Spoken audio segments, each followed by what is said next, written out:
Бисмиллах деп бүгін сіздермен көпшіліктің жүрегін жаулап алған өте дәмді салаттардың бірі фунчоза салатының рецептісімен бөлісемін қыздар.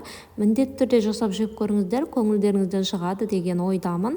Алдымен қызып тұрған майға ұзын-ұзын етіп туралған етімізді салып қуырып аламыз. Дәміне қарай тұз бен бұрышты қосамыз. Ет шамалы қуырылған соң қыздар, өздеріңіз білесіздер, еттің сөлі шығады. Яғни бұл суы егер қуыруға, бықтыруға аз деп ойлап жатсаңыздар, кішкене ғана су құйып, үстінен бетін жауып, баяу отта 20-30 минуттай бықтырып қойсаңыздар болады, ет жұмсарып піскенше. Ал ет піскенше қалған заттарды, яғни салатқа керек көкөністерді осылай турап аламыз. Мен алдымен қиярдан бастадым. Қиярды дәл видеодағыдай етіп, ұзын-ұзын етіп турап шығамыз. Тәтті бұрышты өздеріңіздің қалауларыңыз бойынша кессеңіздер болады. Мен жұқалау болғанын қаладым, сондықтан жұқа жіңішке етіп осылай турап шықтым. Ал енді сарымсағымызды дәл ұсақтап турап шығамыз осылай, яғни чеснокты.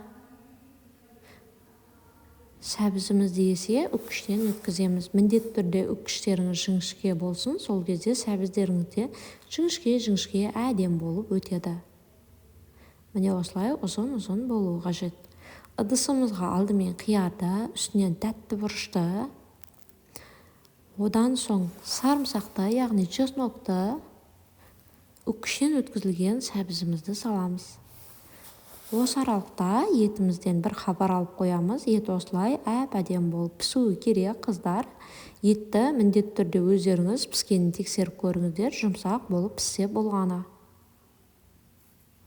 Ал енді фунчозаның лапшасын дайындауға кірісеміз. Қайнап тұрған суды фунчозаның лапшасының үстінен құямыз. Қасықпен міндетті түрде батпаған жерлерін осылай басып суға батырып жібереміз. Бетін жауып 10 минут емес 7 минутқа қоямыз. Сағатқа қарап отырсаңыздар болады. Суын төгіп тұстап, салқын сумен бір шайып, арасын міндетті түрде осылай кесіп жіберіңіздер. Себебі фунчозаның лапшасы өте ұзын болғандықтан жеуге ыңғайсыз. Дайын лапшамызды жаңағы туралған қоспаларымыздың үстінен салып, қуырылған етімізді саламыз. Толық маймен бірге салып жіберсеңіздер болады. 6% алма сірке суын қасықтың ұшымен ғана саламыз. Үстінен 2 шай қасық соя тұздығын саламыз.